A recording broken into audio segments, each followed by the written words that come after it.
Hi children, welcome to Narayana live classes. Today we are going to discuss about the assignment number 26. The topic is Kingdom Animalia. Let us see the first question. What is Kingdom Animalia? So Animalia is a group of living organisms. These like multicellular, eukaryotic and heterotrophic organism. So these are the heterotrophs. They can synthesize their own food material and the tissue organization are completely developed in this group of organisms. Let us see the next question. What are the characteristic features of invertebrates? Let us see the characteristic features of invertebrates. So these invertebrates, they are having the soft body. Why? Because they do not have any internal skeleton. The internal skeleton is absent. In place of internal skeleton, the exoskeleton, it's doing the activities of invertebrates, and these organisms are very small and they do not grow very large. And if you observe this, they do not possess any types of lungs. They can respire through their skin, and these invertebrates, they can reproduce through fission.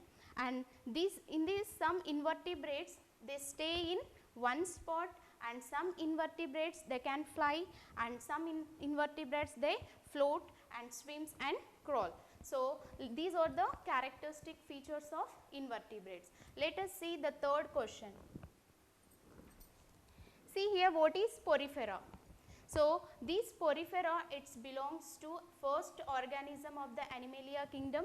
So these are primitive and multicellular organisms and having the cellular level of organization. So these members of these organisms are commonly known as sponges. So the Porifera organism body bearing the pores, so those pores are called as ostia.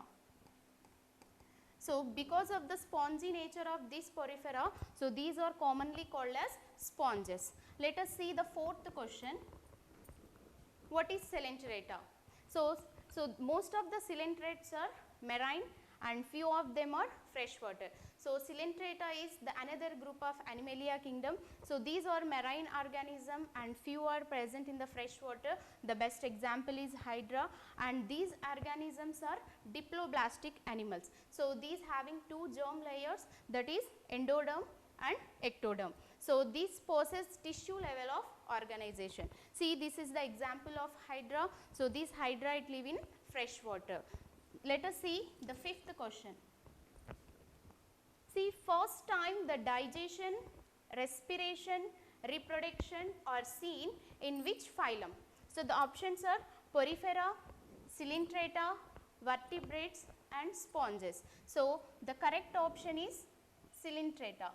So in this Coelenterata group, the first time digestion, respiration and reproductions are seen. Let us see the sixth question. So what are the examples of Porifera? So the examples of Poriferas are sponges, cycon and Spongiella. So these are the pores bearing organisms. So let us see the seventh question. See, examples of coelenterate. So coelenterate is another group of Animalia. So these examples of these are coral animals, means which are present in the depth layers of seas, and true jellies and Hydra. So these are the examples of coelenterate. Thank you.